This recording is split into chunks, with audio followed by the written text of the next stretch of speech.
요즘 이런 질문 많이 합니다. 무리해서라도 비싼 아파트를 갈까요? 아니면 적당히 내한테 맞는 적당한 아파트를 갈까요?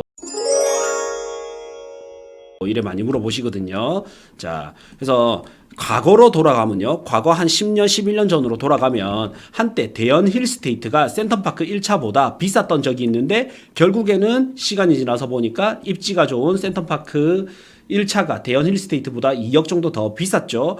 지금 또 2억 비싸고 상승장 때도 2억 비쌌단 말이에요. 그래서 이거를 보면 정말 부동산은 입지가 중요하구나. 저는 요 10년 전, 15년 전에도 부동산에 있었기 때문에 요때 상황을 너무 잘 아는데 요때도 지금처럼 얼죽신이라 불릴 정도로 신축 선호도가 높았습니다. 그래서 힐스테이트 신축이 한때 센텀파크보다 비쌌던 적도 있단 말이죠. 근데 시간이 지나서 보니까 입지가 이겼고, 5년 전에도 보면 신축을 선호했는데 결국에는 입지가 이겼고요. 10년 전에도 보면 신축을 선호했지만 결국 입지가 이겼고요. 15년 전에도 보면 신축과 입지 중에서 신축 선호도가 그때도 신축 선호도가 높았습니다. 근데도 결국 입지가 이겼습니다. 자, 그 다음 이제 우리가 오늘 볼 거는 요거죠. 센텀파크와 명륜 아이파크가 500만원 차이 나고 명륜 아이파크와 구서 쌍용예가가 500만원 차이였는데 이게 시간이 지나니까 센텀파크 1차는 13억 하고 지금 이제 10억 5천에서 11억 하는데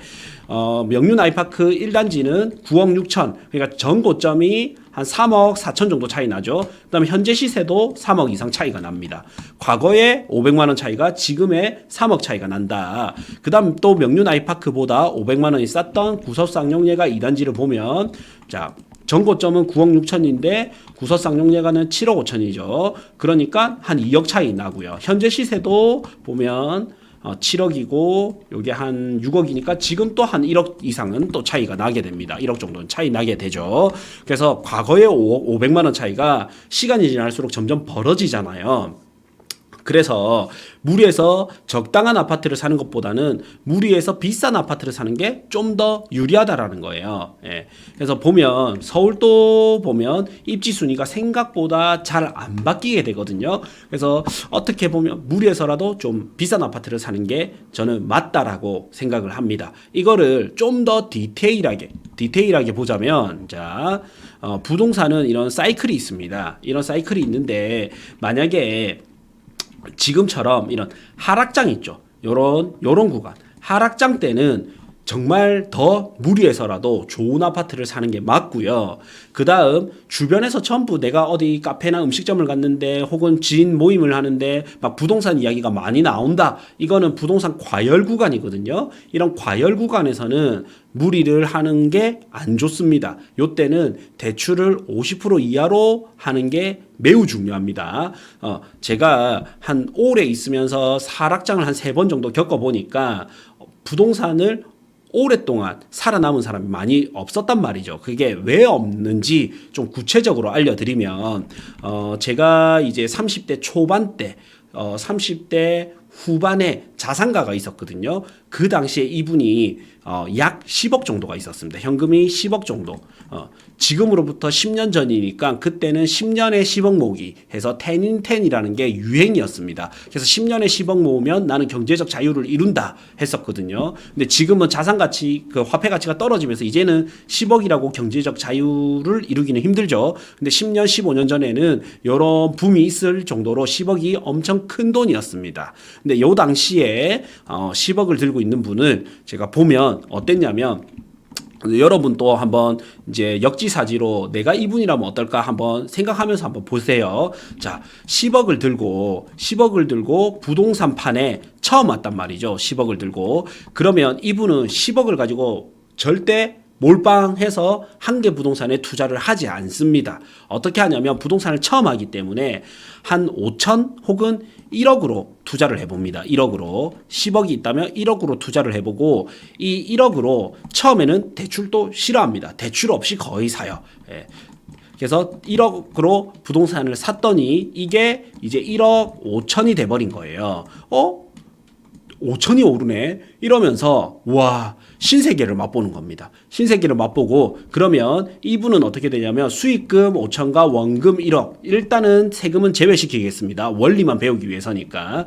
그래서 보면 이제 이분은 이제 총 자산이 어떻게 되냐면 이걸 팔았을 때 10억 5천이 되죠. 10억 5천이 되고 이때 이제 2억짜리를 보면 2억짜리가 1억짜리가 1억 5천이 될 동안 2억짜리는 3억이 되는 게 아니라 한 3억 2천이 된단 말이죠. 이거를 이제 경험하니까 어떻게 되냐면 다음번에 투자할 때는 이제 5억짜리를 투자하게 됩니다. 5억짜리를 투자하는데 이때는 조금 대출을 껴서 투자하게 됩니다. 그래서 한 절반 정도, 50% 정도 대출 끼고 2억 5천 대출에 2억 5천 내 돈 이래가지고 투자를 하게 되거든요.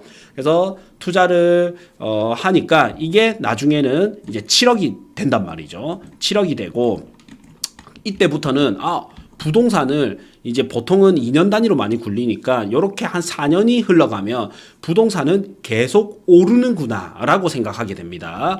예. 그래서 그 다음번에는 더 과감하게 되거든요. 그래서 나는 10억에 이래저래 수익금 한 3억 해가지고 13억에 원금이 생겼다. 내 돈이 현금 자산이 생겼다. 이래 되면 다음번에는 어떻게 하냐면요. 이렇게 계속 시간이 흘러서 나중에는 이게 20억이 됐어요. 20억이 됐는데 마지막에는 어떻게 투자를 하냐면요. 이렇게 투자를 해요. 100억짜리를 사는데 100억짜리를 사는데 대출 공격적으로 80%를 받게 되고 내 돈 20%가 들어가게 됩니다. 예, 그래서 내 돈 20억, 대출 80억 해서 100억짜리를 사거든요. 그리고 꿈을 꿉니다. 이 100억짜리가 나중에 150억이 될 거야. 혹은 120억만 돼도 내 돈 20억이 들어갔고 120억이 되기 때문에 나는 뗄 거 다 떼도 10억은 남겠다. 이렇게 하면서 베팅을 하게 되거든요. 근데 그때쯤 되면 이런 하락장이 온단 말이죠. 요런 하락장이 옵니다. 하락장이 오면 보통은 20%에서 30% 정도가 빠지게 되거든요. 가격이. 그러면 나는 100억짜리를 샀는데 내 돈이 20억, 은행 돈이 80억인데 이 100억짜리가 20% 빠졌다. 그럼 80억이 되죠. 그러면 부채 80억은 남아있는데 내 돈 20억만 사라지게 됩니다. 그러면서 내가 한 10년 동안 모았던 돈이 순식간에 사라지게 되고 은행 빚만 80억이 남게 되거든요. 근데 이게 여기서 이제 10% 정도 더 빠졌다. 여기서 이제 70억이 됐습니다. 감정 가격이. 그러면 뭐 이거는 너무 극단적이지만 부동산에서는 이거 대출 연장 안 됩니다. 담보 가치가 떨어졌습니다. 이렇게 나올 수 있단 말이죠. 그러면 대출을 연장을 하려면 어떻게 해야 됩니까? 하니까 70억에서 80% 대출 7, 8, 56, 56억까지는 연장이 되지만 지금 이제 나머지 80억에서 56억을 뺀 24억은 갚아야 됩니다. 라고 나오면 이제 낭패가 되는 거죠. 그래서 24억을 마련하기 위해서 부동산을 내놓는데 안 팔리게 되겠죠. 불경기니까 나만 내놓나? 아니요. B도 내놓고 내 이웃의 이웃도 내놓게 되죠. 그러면서 이제 하락장이 위험하게 되거든요.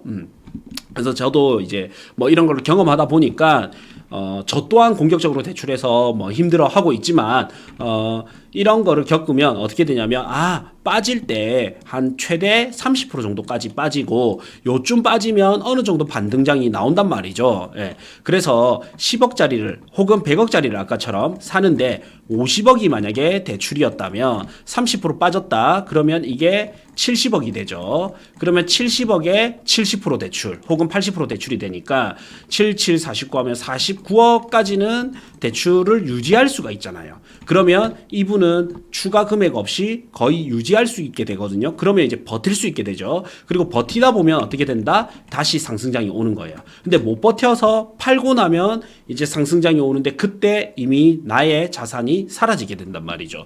보통 이제 불경기 때 그동안 10년 동안 5년 동안 벌었던 돈이 이런 형태로 많이 없어졌었거든요.